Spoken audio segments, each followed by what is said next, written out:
2021 मध्ये there was a phase की जिथे I lost my spouse to Covid. तेव्हा डेथ होते तेव्हा इथे कुठेतरी वी आर प्रिपेअर्ड की होऊ शकतं एक जण कोणतरी मागे राहणार, एक जण कोणतरी जाणार. काय म्हणूया मुखवटा आहे ना की नाही तू केलंच पाहिजेस, तू स्ट्रॉंग झालंच पाहिजेस. That is not being strong. Young एजमध्ये वैधव्य ज्यांना येतं त्यांच्यासाठी आपल्या नवऱ्याची किंवा बायकोची डेथ ही पहिलीच डेथ असू शकते बघितलेली. एखाद्या पुरुषाची बायको गेली तर त्याला काय त्याचं मंगळसूत्र तू काढ बुवा किंवा मिसेस सौभाग्यवतीचं श्रीमती कर असं काहीच येत नाही. मिस्टरचा मिस्टरच राहतो तो. कारण प्रत्येकाचं हिलिंग वेगळं, हिलिंग पिरियड वेगळा, प्रत्येकाची बॅकग्राऊंड वेगळी, प्रत्येकाचा ट्रॉमा वेगळा, प्रत्येकाचं पार्टनर जाण्यामागचं कारण वेगळं, त्यातून येणारा ट्रॉमा वेगळा. पण आता रिसेंटली आपण बघितलं की जो पहलगामवर हल्ला झाला आता तिथे असॅसिनेट केलं. So everything was going good आणि सडनली येऊन कोणतरी शूट करतंय. पण मोस्ट ऑफ द टाइम्स असं होतं की कोणी ऐकणारच नाही. अरे काय याचं रडगाणं, हिचं रडगाणं, तेच तेच तेच. मग ना तुम्हाला वाईट टाकल्यासारखं पण लोक करायला लागतात. शेतकरी वगैरे आत्महत्या करतात, त्यांच्या बायका वाढवतातच ना मुलांना, त्या कुठे काय शिकलेल्या वगैरे असतात. But they find out the solution. तुम्ही हे सस्टेन करू शकता का? मग तुम्ही त्यातनं रडतच बसायचं ठरवलंय का तुम्ही स्वतःला एक्सप्लोर करणार आहात त्यात? यंग विडोजसाठी सेकंड मॅरेज हा ऑप्शन कसा असतो? सो तुम्हाला मदत करायची ती एम्पथीतनं करा, नॉट सिम्पथी.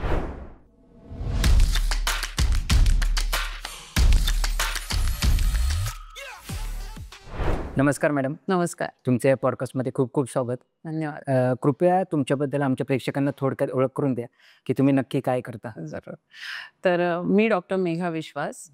डॉक्टर म्हणजे मी मेडिकल फील्डशी संबंधित नाहीये. I am into management. तर माझी मॅनेजमेंटचा जो सब्जेक्ट आहे ज्याचं टायटल आहे की holistic and effective approach to positive self image management and work life balance.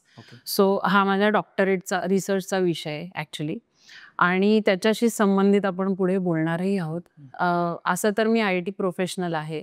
मी एका IT कंपनीसोबत लर्निंग अँड डेव्हलपमेंट या क्षेत्रात आहे त्या डिपार्टमेंटमध्ये. आणि अदरवाईज दुसरी बाजू म्हणजे ज्याला आपण पॅरलल इन्कम किंवा डुएल वर्क प्रोफाईल असं म्हणतो. तर ते म्हणजे मी आर्टिस्ट आहे, ॲक्टर आहे मी बऱ्याच सिरियल्समध्ये, मूव्हीजमध्ये. पण आता मला तितकासा वेळ मिळत नाही. But I had been through that process. पण ॲड्समध्ये मी अजूनही असते किंवा जसा मला वेळ मिळेल तसं व्हॉइस ओव्हर मी करते. एंटरप्रेन्युअर पण मी आहे. आर्ट्स गुलमोहर नावाचा माझा एक ऑनलाईन शॉपिंग लेबल आहे. प्लस बिईंग अ आर्टिस्ट, कारण आर्टिस्टचं तर असतं कुठे ना कुठे जिथे स्कोप मिळेल तिथे तुम्ही ऍक्टिव्ह राहताच काही ना काही माध्यमातून. तर माझे अभिवाचनाचे आणि इतर काही कार्यक्रम, निवेदन हे सगळं चालूच असतं साईड बाय साईड. आणि मेन नोकरी आणि आता आपण ज्या विषयावर बोलणार आहोत तो माझा मेन फोकस्ड एरिया आहे. असं तुम्ही एवढ्या सगळ्या गोष्टी कशा मॅनेज करता? मॅनेज म्हणजे आपण म्हणतो की आवड असेल तर सवड काढता येते, त्याप्रमाणेच आहे.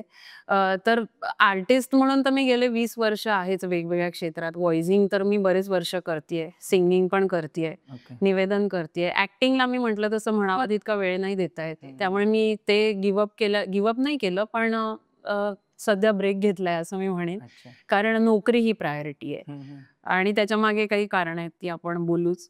पण बॅलन्स होऊन जातं. जसं तुम्हाला त्याच्यात खूप तुमचं जर पॅशन असेल एखादी गोष्ट तर तुम्ही आपोआप त्याच्यासाठी कितीही काही झालं तरी वेळ काढताच. त्यातला प्रकार आहे तो. म्हणजे it is like a tonic. म्हणजे भले तुम्हाला किती काम असेल, नोकरी असेल, जे काय असेल, पण पॅशन असेल तर तुम्ही त्याच्यासाठी वेळ काढता. बरोबर. तुमचा आता जो नवीन व्हेंचर आहे, तुम्ही विडोजसाठी काम करताय. स्पेशली ते स्टार्ट झालेला कोविड विडोज पासून आणि आता ते सर्वांसाठी, स्पेशली जे यंग एज विडोज आहेत, तर त्याबद्दल कृपया सांगा. त्याला नवीन व्हेंचर तुम्ही म्हणलात त्याचं कारण ऑब्व्हियसली तेच आहे की कोविडला येऊन आता 2020ला कोविड आला. आता 4-5 वर्ष होत आहेत. तर 2021 मध्ये देअर वॉज अ फेज की जिथे I lost my spouse to Covid unfortunately. आणि तेव्हा असे बरेच लोक मी आजूबाजूला बघितले माझ्याच एजचे की यंग जी लोक होती ती सेकंड फेज मध्ये बरीचशी गेली होती कोविडमध्ये. पहिल्या फेजमध्ये तर बरेचसे ओल्ड एज सिनियर सिटीजन्स गेले होते, पण दुसऱ्या फेजमध्ये खूपशी तरुण मंडळी गेलेली होती. आणि इतकं ते अनसर्टन होतं सगळं आणि कोणालाच कशाची काही नीट कल्पना नव्हती. थोडं माहिती होतं, पण until we settle down to the fact की हे म्हाताऱ्यांना होतंय. तेवढ्यात सेकंड वेव्ह आली आणि त्याच्यात बरीचशी तरुण मंडळी गेली. म्हणजे जे थोडेसे केअरलेस होते की काय होत नाही असं आणि येईल व्हॅक्सिन. आणि असे बरेच लोक मी बघितले की ज्या तरुण वयात त्यांच्यावर ही परिस्थिती आली. आता त्या काळात गव्हर्नमेंटनी काही योजना कार्यान्वित केल्या होत्या कोविड विडोजसाठी स्पेसिफिकली, नॉट विडोअर्स. कारण आपण असं धरूनच चालतो की विडोअर्स म्हणजे काय, त्यांच्यावर तर फायनान्शियली सगळी जबाबदारीच असते. So we don't need to support them by any chance financially. तो कोविड विडोअर्स पण असतील, पण त्यांच्यासाठी काही योजना नव्हती, पण विडोजसाठी होती. आणि when I was also passing through that phase की माझ्यासाठी पण खूप अनप्रेडिक्टेबल होतं. आणि जरी फायनान्शियली मी व्यवस्थित फ्रीलान्स करत होते, तेव्हा मी जॉब नव्हते करत. माझा आधीचा जॉब सोडून मी हे सगळं करत होते. पण जेव्हा विश्वास गेला त्याच्यानंतर मग एकदम सगळ्या जबाबदाऱ्या तुमच्यावर येतात.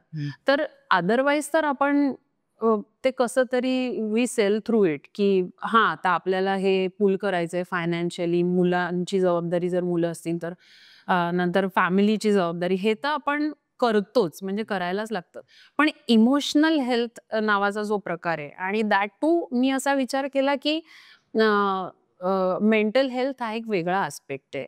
आणि ज्यांच्यावर तरुण वयात वैधव्य आलेलं आहे, ज्यांच्यावर त्यांचे जे प्रॉब्लेम्स आहेत ते कम्प्लिटली वेगळे आहेत आणि त्याला ऍड्रेस करणारं आजच्या क्षणी, या क्षणी सुद्धा माझ्या माहितीप्रमाणे महाराष्ट्रात सुद्धा कोणी नाहीये. हे मी डेफिनेटली सांगते. म्हणजे देर आर ऑर्गनायझेशन्स किंवा NGOज लाईक लुंबा फाउंडेशन्स वगैरे आहे किंवा इंदिरा गांधी पेन्शन योजना आहे.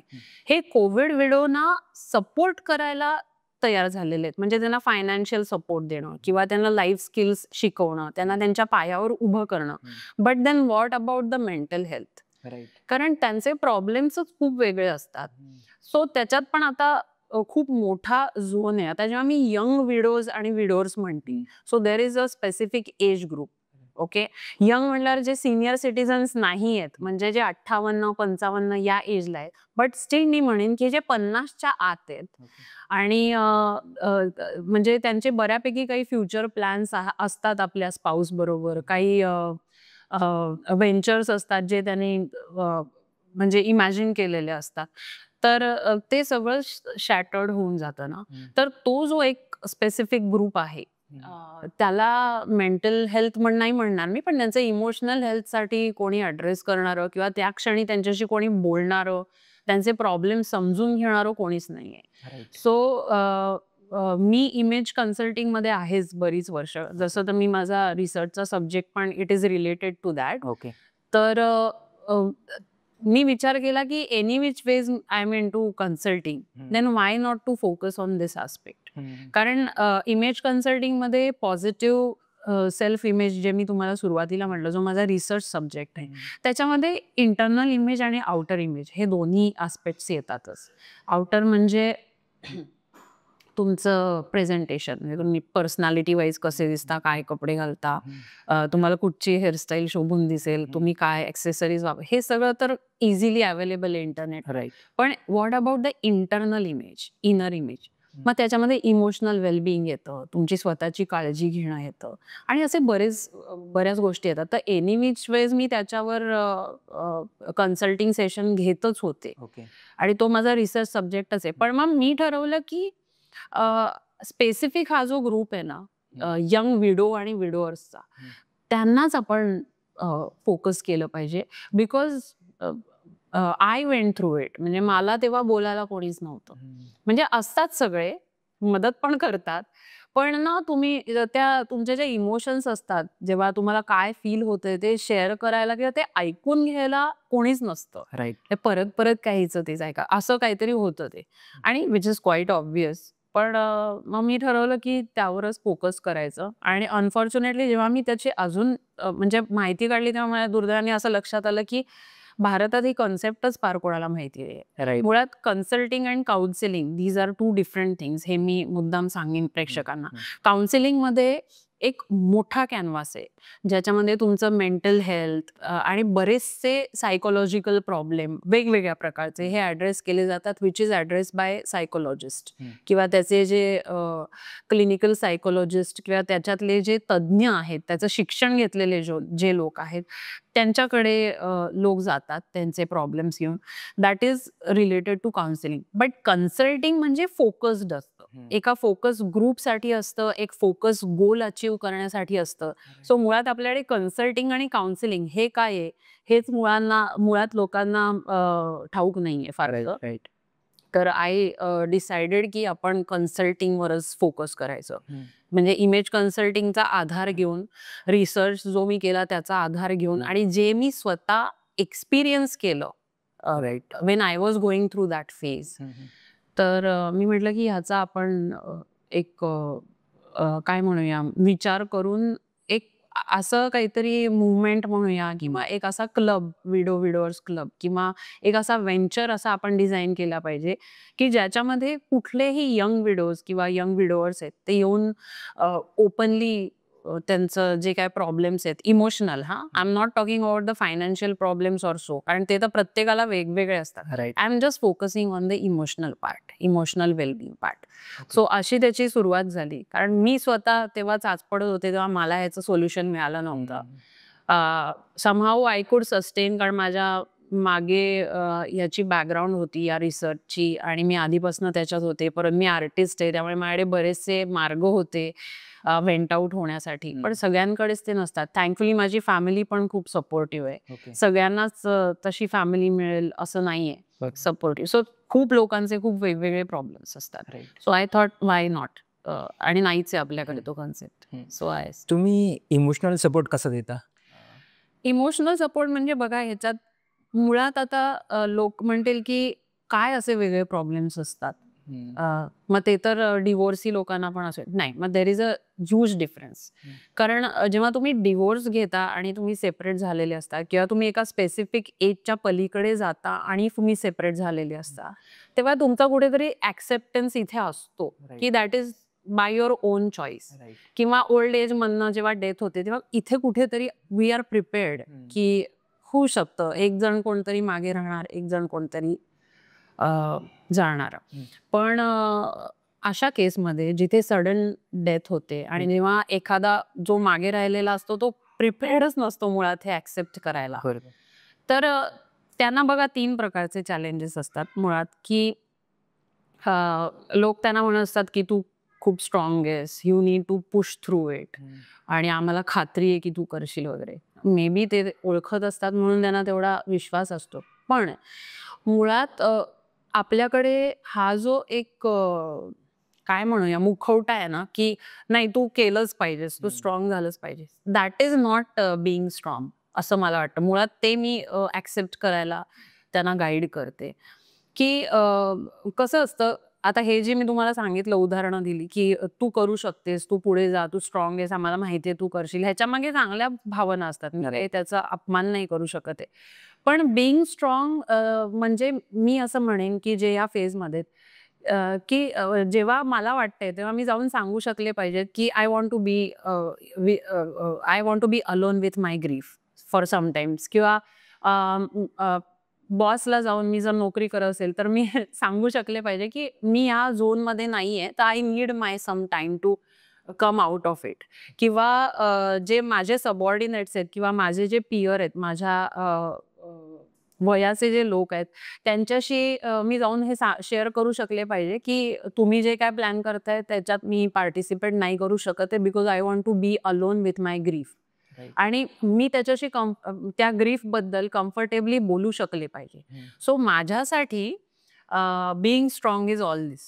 राईट. कारण नुसतं स्ट्रॉंग असणं म्हणजे तुम्ही त्या सप्रेस करत राहता भावना. सो बेसिकली इमोशनल हेल्प कसं करता तुम्ही जे विचारलं, तर यू ऍक्सेप्ट इट. आणि खरं तर फॅमिली मेंबर्सना पण या कन्सल्टिंगची खूप जास्ती गरज आहे आपल्याकडे. कारण लोक गृहीत धरतात की हा आता झालंय, मग आता काय, मग आता तुला तर करायलाच लागणार. ऑफकोर्स करायला तर लागतंच, पण त्यातनं बाहेर यायला जो वेळ लागतो प्रत्येक व्यक्तीला इमोशनली, तर ह्या सगळ्या गोष्टी ऍक्सेप्ट करून त्याला मी बीइंग स्ट्रॉंग म्हणते. या सगळ्या गोष्टी ऍक्सेप्ट करून मग तुम्ही पुढे जा. त्या सप्रेस नका करू, हे एकतर मी सांगते. त्याच्यानंतर दुसरा प्रॉब्लेम, खरं तर खूप प्रॉब्लेम आहे, पण मेन जे मी काही ऍड्रेस करते, जे आपण इथे कव्हर करूया आता, ते म्हणजे की एक विचित्र प्रकारचं चॅलेंज असू शकतं अशासाठी, की जे खूप यंग एजमध्ये वैधव्य ज्यांना येतं, त्यांच्यासाठी आपल्या नवऱ्याची किंवा बायकोची डेथ ही पहिलीच डेथ असू शकते बघितलेली पूर्ण आयुष्यातली. असं पण असू शकतं, की आई आहे, वडील आहे, सगळं व्यवस्थित आहे आणि अचानक पाऊसच गेला. सो डेथ कधी जवळून बघितलेलीच नसते.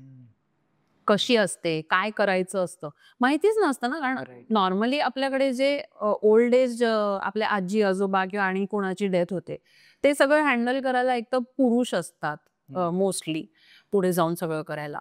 आणि दुसरं म्हणजे आपण बायकांनी काय फार त्याच्यात लक्ष घालू नये वगैरे, अशा ज्या गोष्टी आहेत त्याच माइंडसेटमध्ये किंवा त्याच फ्रेमवर्कमध्ये आपण दुर्दैवाने मोठे झालेले असतो. त्यामुळे कदाचित असंही होऊ शकतं की as a young widow or widower also, but still I am considering as a young widow, कारण पुरुषांना थोडी सवय असते या सगळ्या गोष्टी करण्याची. तर पहिलीच अशी वेळ असू शकते की तुम्ही क्लोज एवढी कोणाची तरी डेथ बघितली. राईट. सो ते कसं डायजेस्ट करायचं. सो त्याच्यासाठी काही टेक्निक्स असतात डेफिनेटली, जी आपण इलॅबोरेटिव्ह जे वर्कशॉप्स घेतो त्याच्यामध्ये बरीच टेक्निक्स आहेत, which are not related to psychology of course, जे कन्सल्टिंगशी रिलेटेड आहे, इमेज कन्सल्टिंगशी, त्याच्याशी संबंधित काही टेक्निक्स असतात जी मी घेते. त्याच्यानंतर तिसरा जो अजून एक चॅलेंज असतो की पिअर प्रेशर. पिअर प्रेशर म्हणजे आपल्या वयाचे जे मित्रमैत्रिणी असतात, कदाचित त्यांना तुम्हाला मदत करायची असते, पण त्यांना कळतच नाही की कसं ऍड्रेस करायचं, किंवा मग ते तुम्हाला इग्नोर करायला लागतात. या दोन गोष्टी तुम्हाला, म्हणजे you end up feeling like a auto rickshaw, like a third wheel. म्हणजे ते दोघं चाललेत आणि तुम्ही एकटेच त्यांच्या बरोबर चाललंय, असं असं काहीतरी फिलिंग यायला लागतं. सो पियर्सना पण काही वेळेला कळत नाही की ह्यांना मदत करू तरी मी कशी करू. म्हणजे पियर्स इन द सेन्स जे सेम एज ग्रुप मधले, आणि दॅट टू जर ते मॅरिड असतील, कपल्स असतील, तर मग त्यांना ते असं काहीतरी विचित्र फिलिंग यायला लागतं.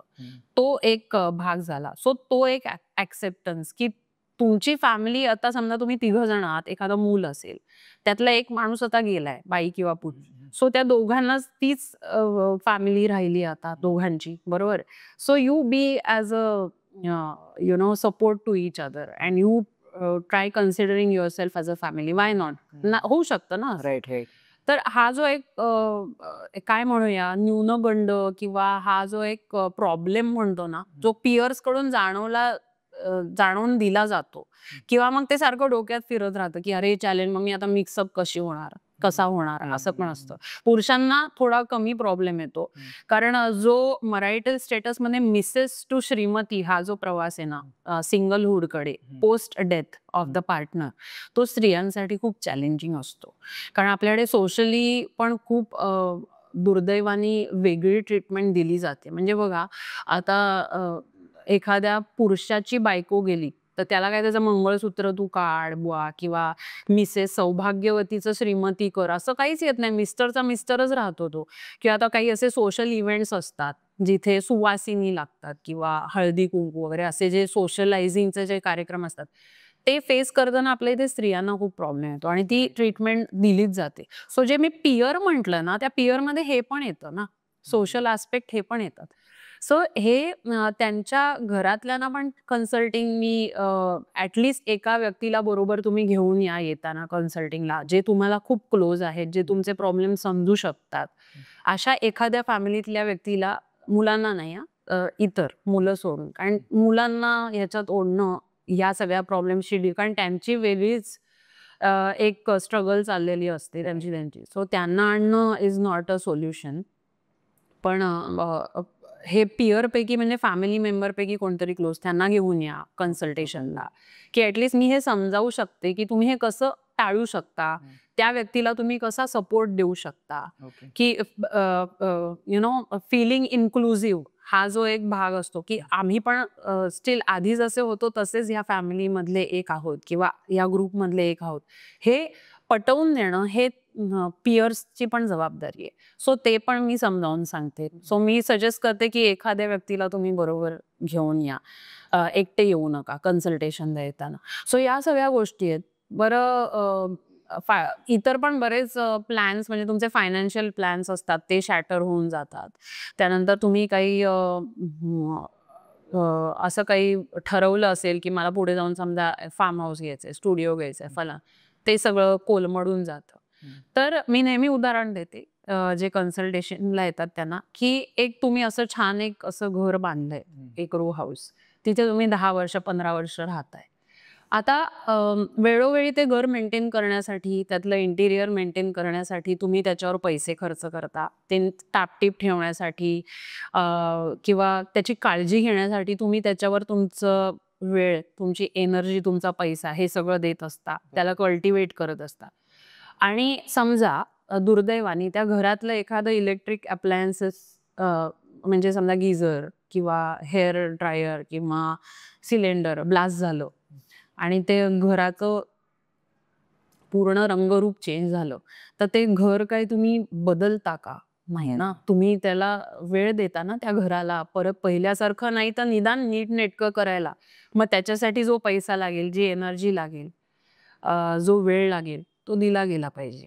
आणि तो सगळ्यांनी मिळून दिला पाहिजे. सो ते घर म्हणजे त्या व्यक्तीसारखं असतं. सो शॅटर्ड झालं की immediately you cannot put everything together. It takes time to heal आणि ते प्रत्येकासाठी वेगवेगळं असतं. सो ते चकाचक इंटिरियर तुमचं जे 10 वर्ष होतं, just like your married life. Okay. आणि त्यातलं एखादी गोष्ट ब्लास्ट झाली म्हणजे एखादी दुर्दैवी घटना झाली आणि सगळं शॅटर झालं की त्या घराचं रंगरूपच पालटून गेलं, तर त्या घराला निदान पहिल्यासारखं होईपर्यंत काहीतरी वेळ लागतो ना. बरोबर. तर त्याला तेवढा पैसा, तेवढा वेळ आणि तेवढी एनर्जी देणं आणि ते फक्त त्या व्यक्तीने नाही तर त्याच्या आजूबाजूच्या व्यक्तींनी पण देणं गरजेचं असतं. असं नेहमी मी उदाहरण देते कन्सल्टेशनमध्ये. सो ते घर तुम्ही रिबिल्ड करायला किती वेळ घ्या. सो त्याला तुम्ही इतका वेळ देता, मग तुम्ही स्वतःला का नाही देत? राईट. अशा बऱ्याचशा टेक्निक्स आहेत आणि त्या वर्कशॉप्समध्ये मी त्या एक्सप्लेन करत असते. वर्कशॉपचं ड्युरेशन काय असतं? डिपेंड्स 2 ते 3 दिवस असतं. ओके.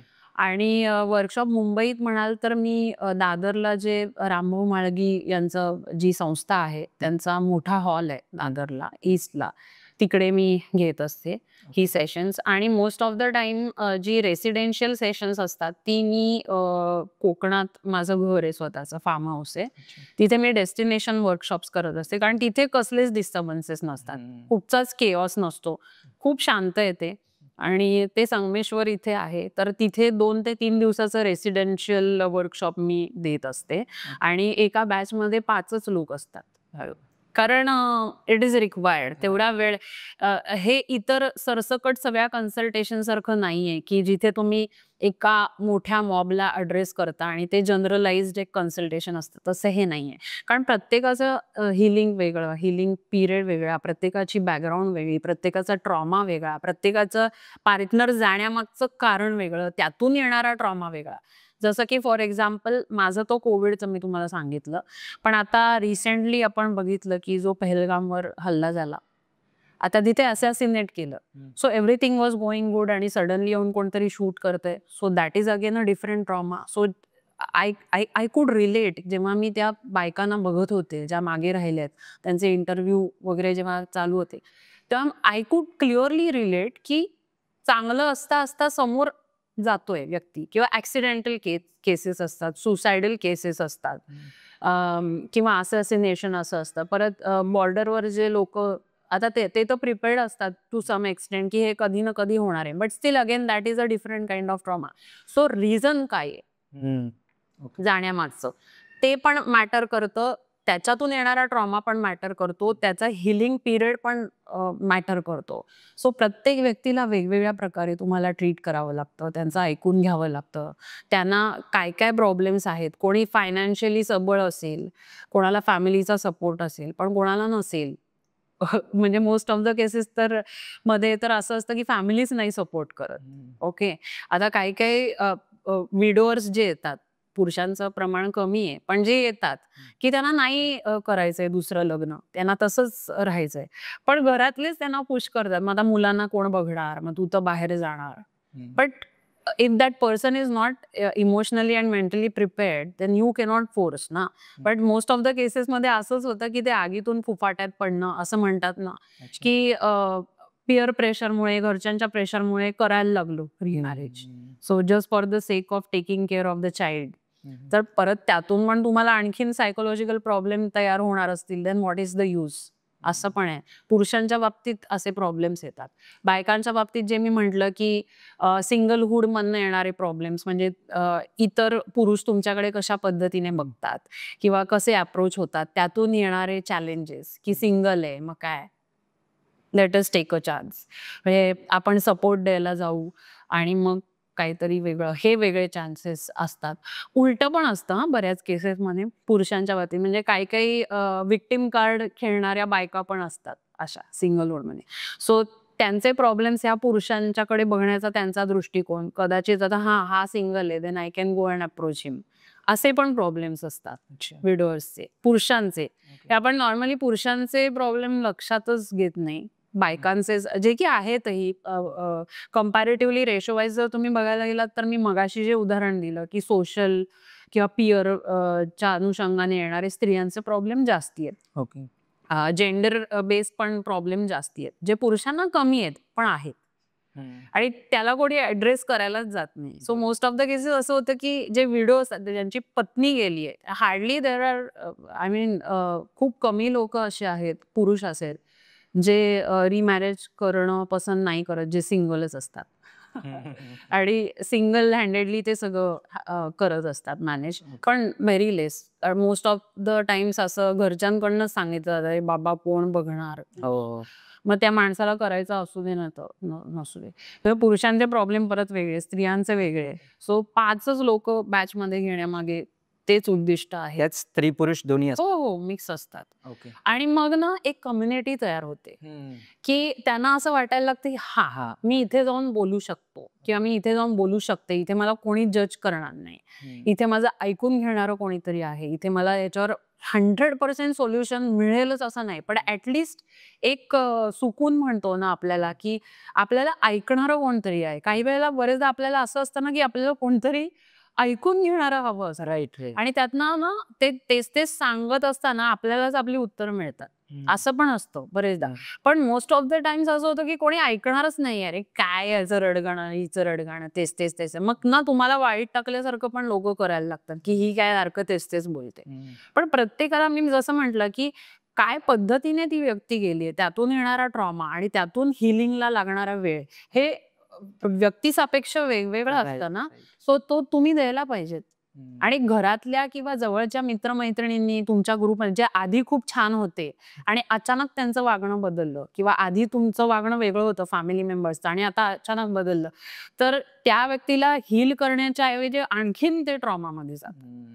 सो या सगळ्या गोष्टी ना आपल्याकडे फार काय म्हणूया आपण, म्हणजे कॅज्युअल लेवलला बघितल्या जातात. But there has to be some community की जिथे या डिस्कस केल्या जाव्यात. अँड आय एम हॅपी की ॲटलिस्ट माझ्या खूप बॅचेस नसतील झाल्या, कारण hardly it is 3 years that I had started. कारण मुळात हा विषयच कोणी ऍड्रेस करणारच नाहीये. राईट. आपल्या महाराष्ट्रात तरी नाहीच आहे 100%. त्यामुळे ती कम्युनिटी बिल्डअप करणं, मग भले त्याच्यात 10 लोकच असतील, आता 15 लोकच असतील, पण आहे. There is one community where they can meet each other, they can discuss their problems. मग कोणाकडे दुसऱ्याकडे त्याचं सोल्युशन असेल मे बी एकाच्या याचं, की मग ते आपसात डिस्कस करून अरे तू असं का नाही करत, अरे तू असं कर. पण ती जी कम्युनिटी आपल्यासारखे अजून 10 आहेत इथे जे सेम बोट मधनं सेल करतायत, त्यांना पण प्रोबॅबली तेच प्रॉब्लेम आहेत जे मला आहेत. हे असणं ना, ही भावना पण खूप आधार देणारी आहे, माहितीये का. राईट. की आपला हात धरून पुढे जाणारं कोणतरी आहे सेम, जे आपल्यासारखेच आहेत. म्हणजे जे लोक म्हणतात ना मी समजू शकतो, नाही समजू शकत, नाही समजू शकत, पर्यंत त्या सिच्युएशन मध्ये जात नाही. कोणीच कोणाचा ट्रॉमा नाही समजू शकत खरं म्हणजे, असं बघायला गेलं तर.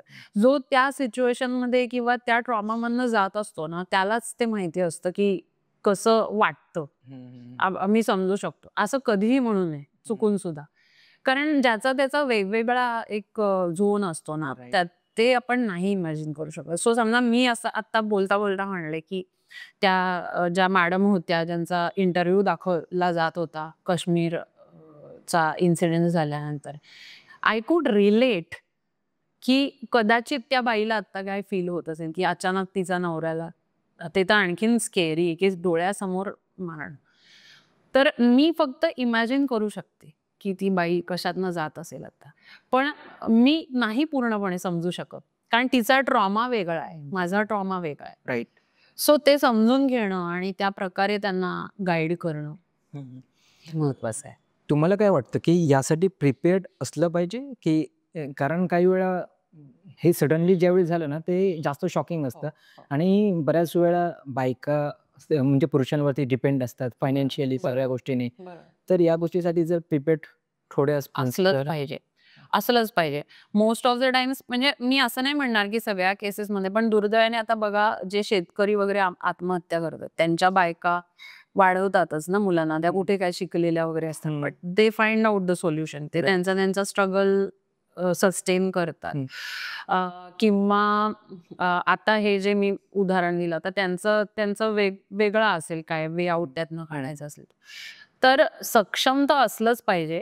आणि मी म्हणेन आपण ना कम्फर्ट झोन मध्ये असतो, सॉरी टू से, पण आपण असतो की एक माणूस आहे बघेल कशाला आपण, म्हणजे नोकरी करणाऱ्या बायकांचं सुद्धा मी हे बघितलंय, तो बघेल शेअर्सचं बँकिंगचं, ठीक आहे ना.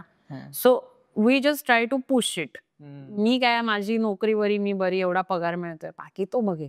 नाही म्हणजे तुम्हाला सांगू नाही शकत की तुम्ही कधी पाण्यात पडाल आणि तुमच्या नाकातोंडात कधी पाणी येईल, तुम्हाला पोहता येत नाही तर तुम्हाला कधी हातपाय मारावे लागतील. राईट. तर you always need to be prepared. कारण मग ते असा विचार आपण करतच नाही ना की असं काही कोणाच्या लाईफ मध्ये व्हावं, कशाला कोणाचा विचार करेल.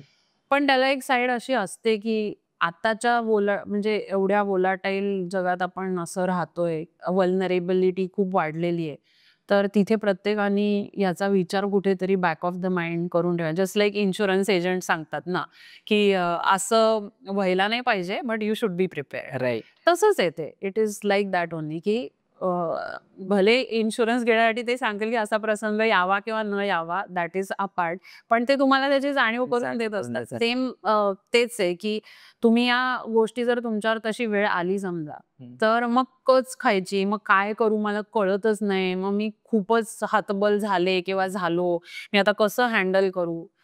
तुम्हाला पाण्यात पडल्यावर तुम्हाला हातपाय हे मारावेच लागणार आहेत, तुम्हाला ते शिकावंच लागणार. सो हा पण एक हिलिंगचा पार्ट आहे. आता विषय निघाला म्हणून म्हणते की त्यातनं ज्या पॉझिटिव्ह गोष्टी होतात, आता ही खूप एक चुकीची निगेटिव्ह गोष्ट झाली आहे किंवा वाईट गोष्ट तुमच्या आयुष्यात झाली की पार्टनर गेला, पण त्यातनं येणाऱ्या पॉझिटिव्ह गोष्टी काय आहेत, तर मी सेल्फ सफिशियंट झालोय किंवा झालीये.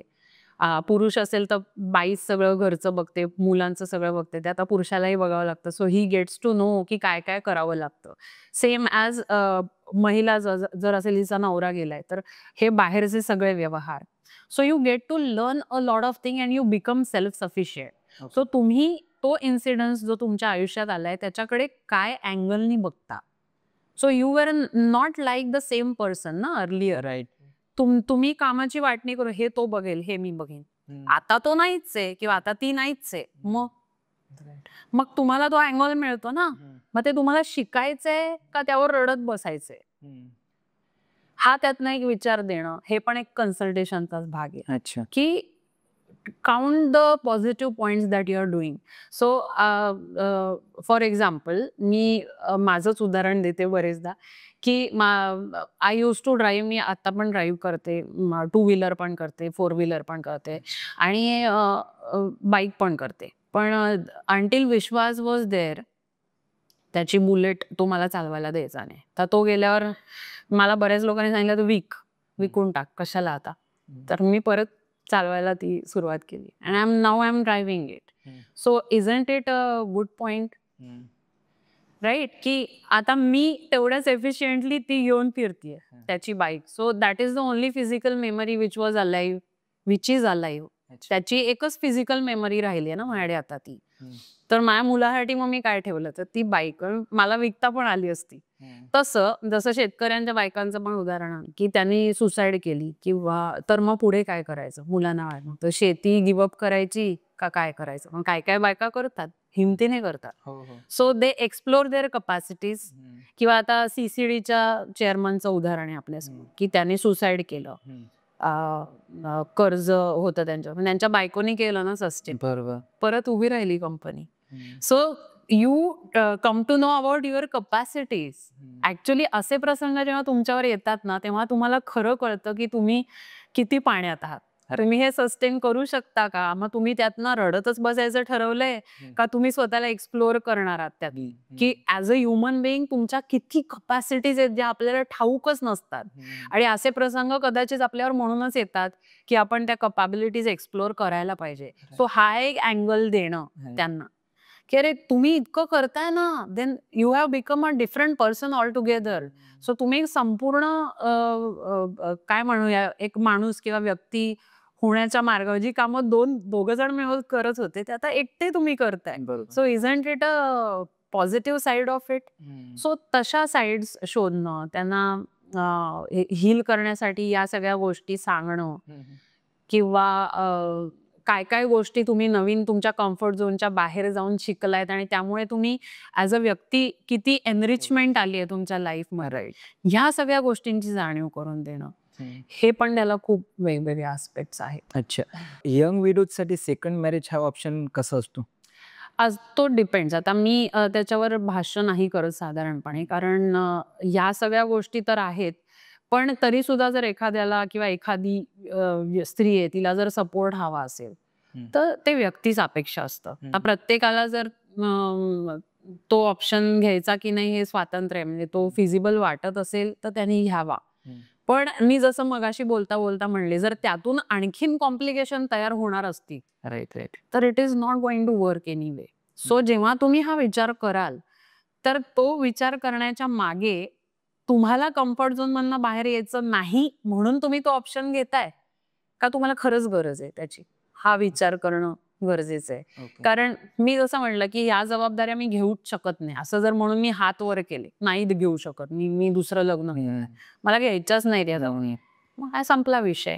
मग त्यातून येणारे जे काही प्रॉब्लेम्स असतील त्यावर रडू नका, असं आहे. सो तो प्रत्येकाचा वैयक्तिक चॉईस आहे की तुम्ही त्या गोष्टीकडे कसं बघता.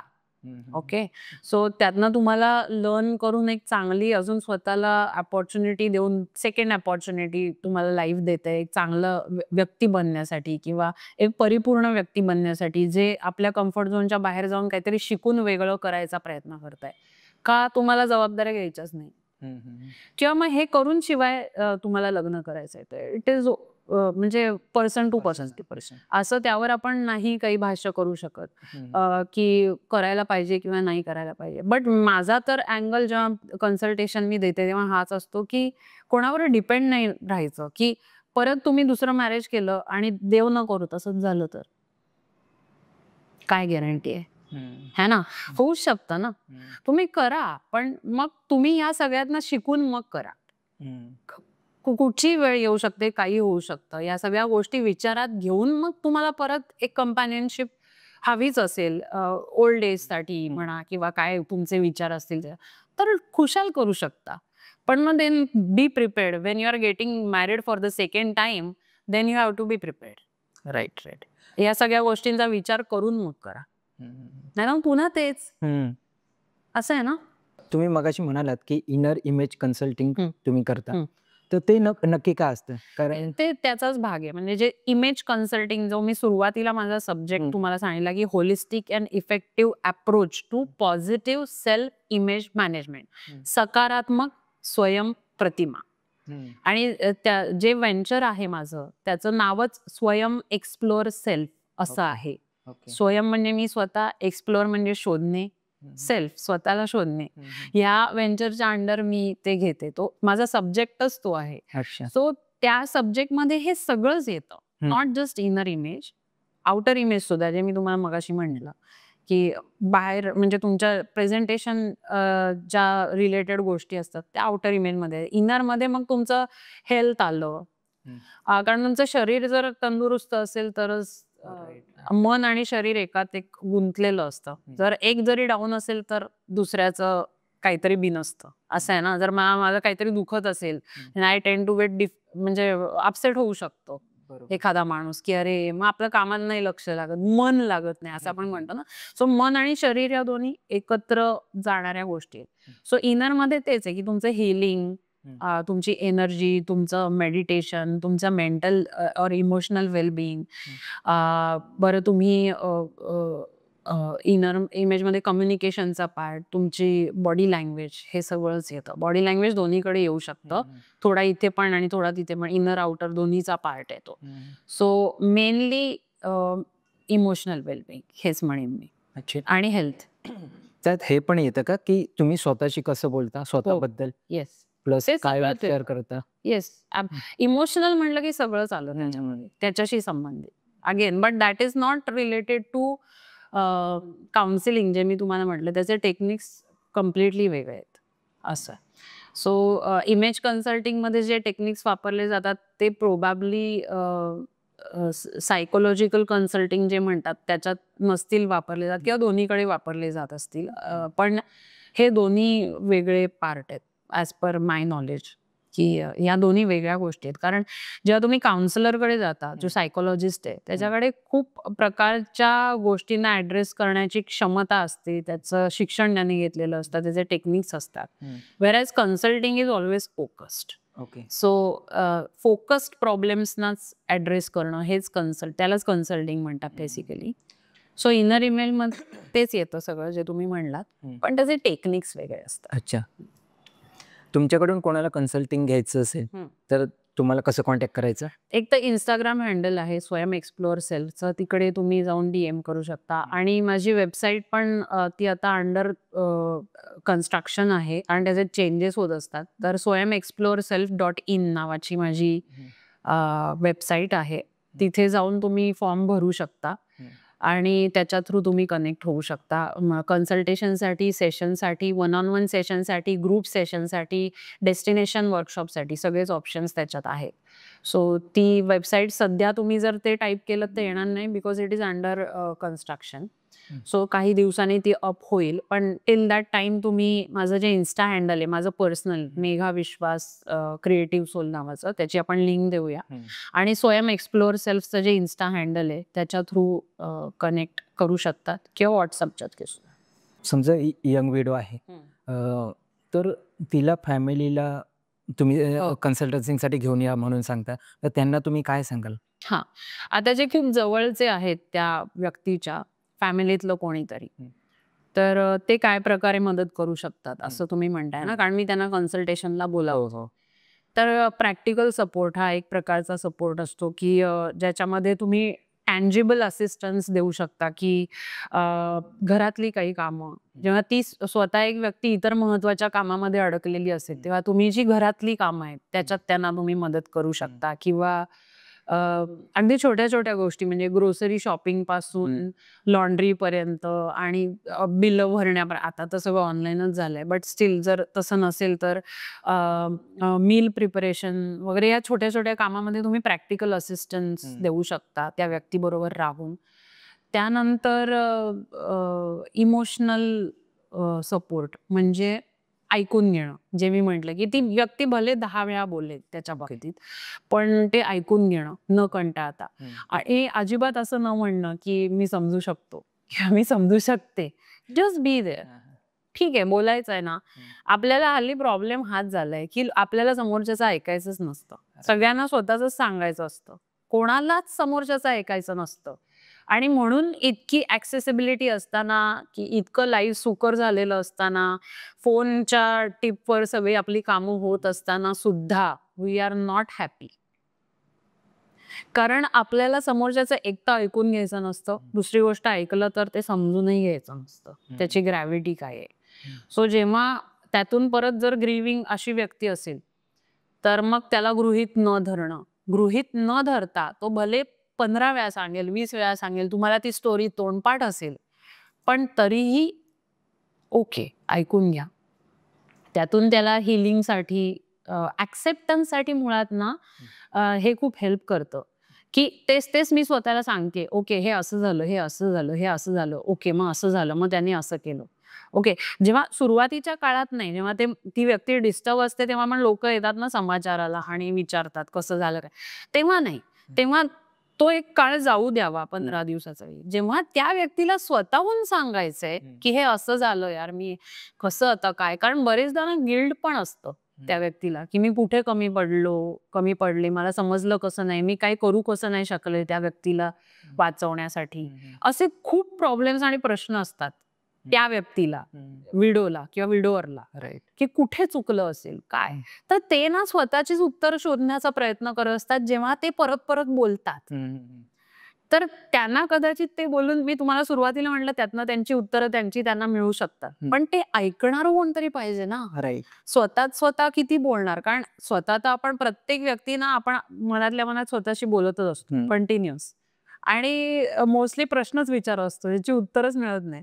हे उत्तरं आपल्यालाच शोधायची असतात. पण जेव्हा समोर कोणतरी असेल ऐकणारं, की कुठल्याही प्रकारचं जजमेंट न देता, जज न करता, जर तुम्हाला अगदी शांतपणे नुसतं ऐकून घेणारं कोणी असेल, तर कदाचित तुम्हाला त्याची उत्तरं स्वतः जेव्हा तुम्ही हे रिपीट करत असताना तेव्हा मिळून जातात. आणि त्यातनं ते स्वतःलाच आपण समजावत असतो. म्हणजे ती व्यक्ती ना खरं तर समजावत असते, की असं झालं असेल का? मग मी इथे कमी पडलीये का? मग ते गिल्ट ना थोडं कमी व्हायला मदत होते. जर तुम्ही ऐकून घेत असाल आणि त्यावर पॉझिटिव्ह ठीक आहे, होऊ शकतं. असं. मी समजू शकतो एवढं फक्त टाळायचं भाग्य कारण नाही कोणी समजू शकत. पण just to be there for the emotional support म्हणजे काय, की मी आहे. Don't worry. I am there. तुला कधी वाटलं बोलावसं. So being a good listener. मग भले फक्त या फोकस कन्सल्टिंग ग्रुप सोडून द्या. पण being a good listener is a need of time. Okay. सगळ्यांनाच त्याची गरज आहे. ओके. कारण कोणाचं तरी कोणतरी ऐकावं असं सारखं वाटत असतं आणि बोलायचंच असतं सगळ्यांना. ऐकणारं कोणी नसतं. तर बेसिकली सायकोलॉजिस्ट किंवा काउन्सिलर किंवा कन्सल्टंट तेच करतात. ते ऐकतात समोरच्याला अजिबात जज न करता. सो ते करणं गरजेचं असतं. सिम्पथी न देणं, बट एम्पथी देणं. Now there is a difference. Empathetic effort म्हणजे स्वतःहून केला गेलेला एफर्ट, की हां मला म्हणजे तू बोल, मी आहे. हे सांगणं म्हणजे एम्पथी. सिम्पथी म्हणजे सहानुभूतीतनं काहीतरी केली गेलेली कृती. मग तुझ्यासोबत असं झालं ना, मग मी आता तुला अशी मदत हे कधीही करू नये. तुझ्यासोबत हे असं झालंय म्हणून मी तुझी मदत करतो. म्हणजे सहानुभूतीतनं काहीतरी तुम्ही करताय, हे कधीही समोरच्याला बोलू ते त्याला अजून खच्ची करतं. राईट? सो तुम्हाला मदत करायची ती एम्पथीतनं करा, नॉट सिम्पथी. कारण मग ना ते आणखीन एक गिल्ट येतं. अरे बापरे! आता यांनी मला 15,000 ची मदत केली. मग ती सिम्पथी त्याचं गिल्ट. मग ते परत कसं करू? परत हा 10 वेळा बोलला तर? त्याने अजून काही वेगळं मला हे केलं तर? हे अजून एक प्रेशर येतं त्या व्यक्तीला. So being empathetic, not sympathetic. हा पण एक तुम्ही त्या इमोशनल सपोर्टमध्ये एक तर प्रॅक्टिकल इमोशनल त्याच्यानंतर इमोशनलचा जो पार्ट येतो तो रिस्पेक्टिंग द ग्रीविंग प्रोसेस. अच्छा. सो कोणाला जर बोलता रडू आलं, जर ती व्यक्ती बोलतेय आणि तुम्ही तिथे एम्पथेटिकली ऐकताय, त्याच्याबरोबर आहात तुम्ही आणि रडायलाच लागली ती व्यक्ती, तर ना माणसाशी चटपटतात. अरे यार, नको रडू, नको असं होतं. नाही, रडू दे, let it be. That is the way to healing. कारण ती मोकळी होते व्यक्ती. मग ती कशा प्रकारे व्यक्त होईल तुम्ही सांगू नाही शकत. मग ती रडेल, ती हंबरडा फोडेल, ती खूप बोलेल, ती तेच बोलेल. हे सगळं ऐकायची तयारी असली पाहिजे त्या पियर्सनी. म्हणजे जर तुम्हाला खरंच त्या व्यक्तीने त्यातनं बाहेर यावं असं वाटत असेल किंवा खरंच त्याच्यासाठी काहीतरी आपण करावं हे मनापासून वाटत असेल, तर हे करा. म्हणजे when it comes to the emotional support part. जर तुम्हाला इमोशनल सपोर्ट देता येईल असं तुम्हाला वाटत नसेल, तुमच्याच्यानी ते होणार नाही असं वाटत असेल, तर मग तुम्ही प्रॅक्टिकल हेल्प करा. की तुम्ही त्यांना काय बाकीची जी वरची मदत असते ती करा. मील प्रिपरेशनमध्ये करा, ग्रोसरी प्रिपरेशन आणण्यामध्ये करा, लॉन्ड्री बिलमध्ये करा, त्यांचे काय म्हणूया क्रेडिट कार्ड बिल सेटल करायला म्हणा, ट्रान्सपोर्टेशन, इतर काही मदत लागते का, हाऊस होल्ड मदत जी असते ती करा. त्याच्यासाठी तत्पर राहा की हां तुला काय पाहिजे का, मी आणून देतो. अशी बऱ्याच प्रकारची मदत आणि हा याच्यात अजून पण एक येतो की जर पॅशन असेल त्या व्यक्तीला, एखाद्या गोष्टीची आवड असेल, तर you support him or her to do that. अरे तू हे करायचंस ना. म्हणजे आता एखादा जुना मित्र किंवा जुनी मैत्रीण असेल जिला माहितीये की आता समजा ABCD आहे, तिच्या बाबतीत काहीतरी असं झालंय आणि त्याची XYZ नावाची खूप जुनी मैत्रीण किंवा मित्र आहे, ज्याला तिचे पर्सनॅलिटी ट्रेट्स आणि तिचं पॅशन, तिला काय आवडतं हे माहितीये.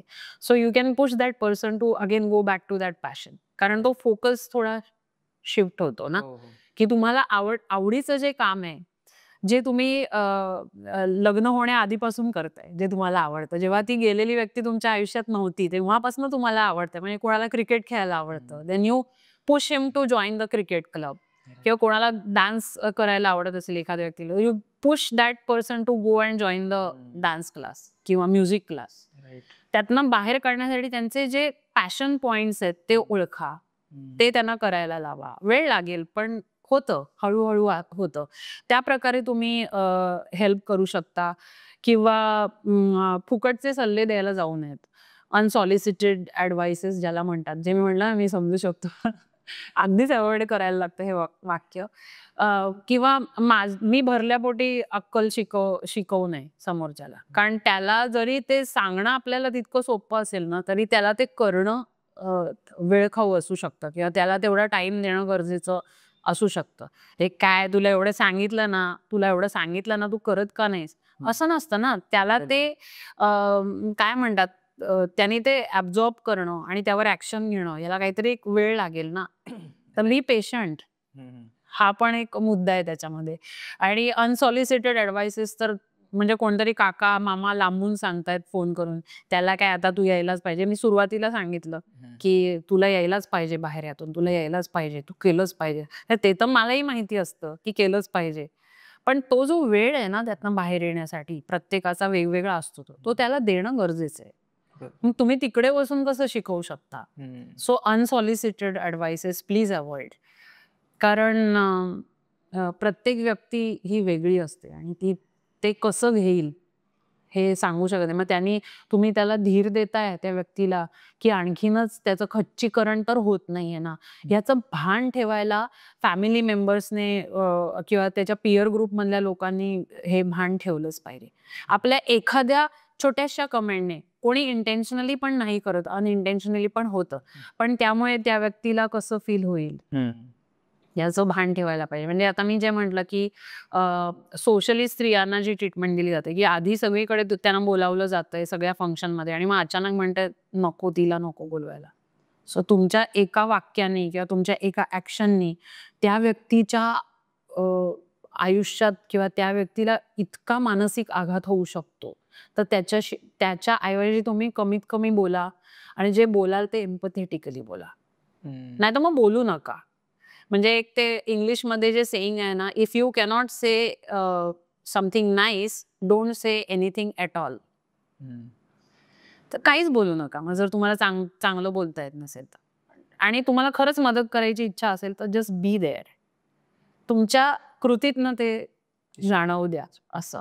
असे कितीतरी मार्ग आहेत आणि अशा कितीतरी गोष्टी आहेत ज्या एक तर मुळात जो कन्सल्टेशन घ्यायला आलेला व्यक्ती आहे, जो विडो आहे किंवा विडोवर आहे, त्याला तर वेगवेगळ्या गोष्टी असतातच. पण त्यांच्या सोबत आलेल्या व्यक्तींना पण हे कन्सल्टेशन देणं खूप गरजेचं आहे, ॲटलीस्ट इंडियामध्ये तर. कारण आपण इतकं गृहीत धरत असतो ना. आणि मी अगदी जेव्हा आपण पॉडकास्ट ओपन केला तेव्हा म्हटलं की बिईंग स्ट्रॉंग म्हणजे काय, तर मला पाहिजे तेव्हा मला या विषयावर बोलता आलं पाहिजे ओपनली माझ्या पियर्स बरोबर, माझ्या फॅमिलीशी, म्हणजे being strong.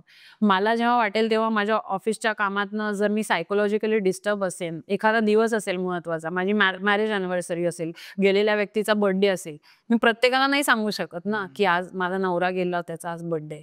But I could be psychologically disturb. कारण ती व्यक्ती आणि त्याच्याशी संबंधित असलेले दिवस हे मला डिस्टर्बिंग असू शकतात. So in that case I should be able to take a break. मला सांगता आलं पाहिजे जाऊन की मला आता हाफ डे हवाय, आय एम नॉट वेल. कारण तुम्ही जर इथून जर शांत नसाल तर तुम्ही कसे परफॉर्म करणार आहात? राईट. है ना.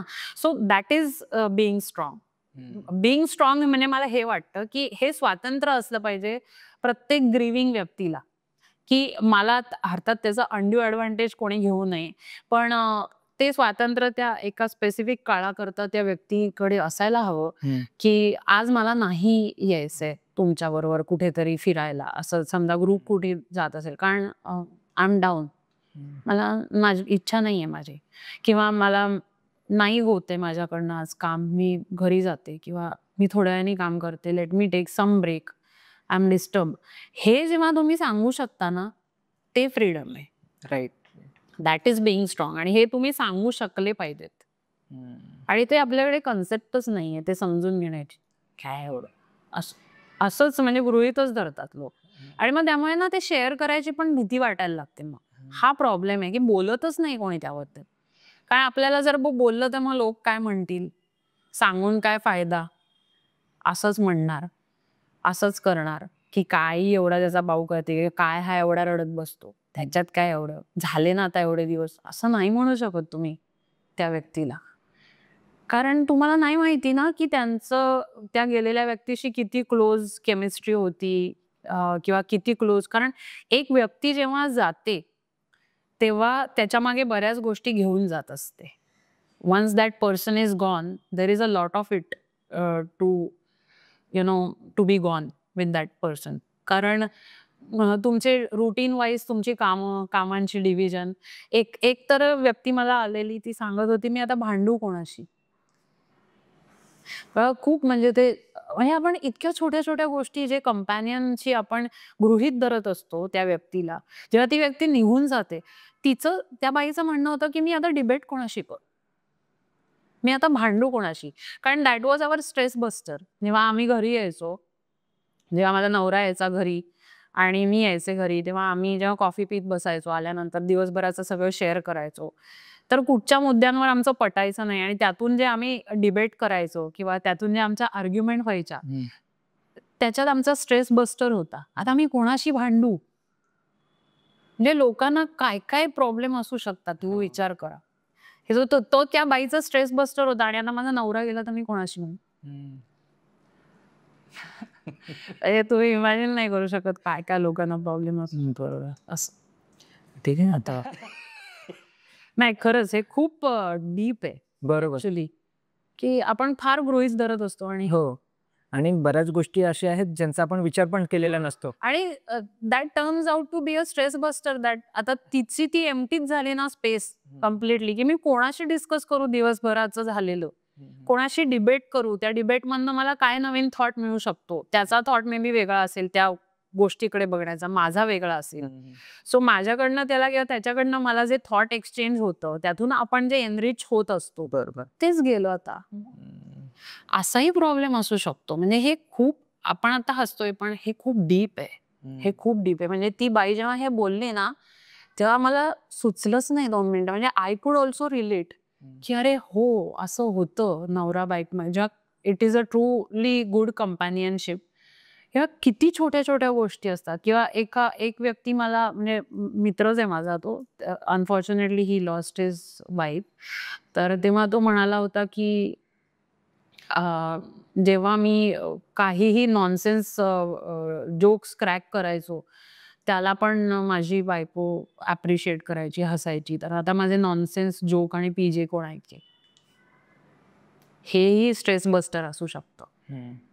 एक ते टॉलरन्स कपॅसिटी असते ना आपल्या कंपॅनियनची आपल्यासोबत झालेली, की हां ठीक आहे. आणि आपल्याला त्यातून काहीतरी स्ट्रेस बस्टर मिळत असतो. आता ती व्यक्तीच नाही म्हटल्यावर मी कोणासोबत हे करू?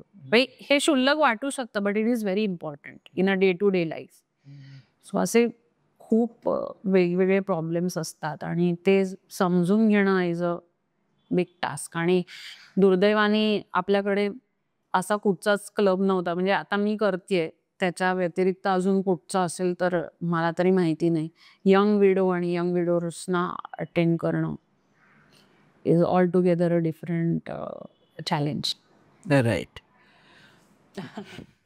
धन्यवाद मॅडम, तुम्ही पॉडकास्टसाठी वेळ दिलात. बऱ्याच गोष्टी नवीन समजल्या आणि या गोष्टींचा विचार सुद्धा नव्हता केला. तुम्ही सांगितलं कन्सेप्टच नवीन आहे. इव्हन बऱ्याच लोकांना माहिती सुद्धा नसेल. आणि मुळात हे मी जेव्हा सुरू केलं, एक पॉडकास्ट येऊन गेला माझा. सो माझा तो मित्रच आहे ज्यांनी पॉडकास्ट केला होता. तर त्यांनी मला सांगितलं की मी पण याच्याबद्दल काही बोलत नव्हते आधी. तर तो मला म्हणाला की बोललं पाहिजेस तू, कारण आपल्याकडे ही कॉन्सेप्टच नाही माहितीये लोकांना आणि असं काही असतं आणि अशी एखादी कम्युनिटी असू शकते जी एकमेकांना सपोर्ट करते. याबद्दल माहिती असणं गरजेचं आहे. राईट. आय एम हॅपी की या माध्यमातून जर मी ते पोहोचवू शकले लोकांपर्यंत आणि अशी लोक अजून मला अप्रोच झाली तर आय विल बी हॅपी की हां, अशी एक कम्युनिटी बिल्डअप करण्यामध्ये माझा थोडाफार तरी वाटा आहे असं म्हटलं तर आवडेल मला. Right. Thank you so much. Thank you.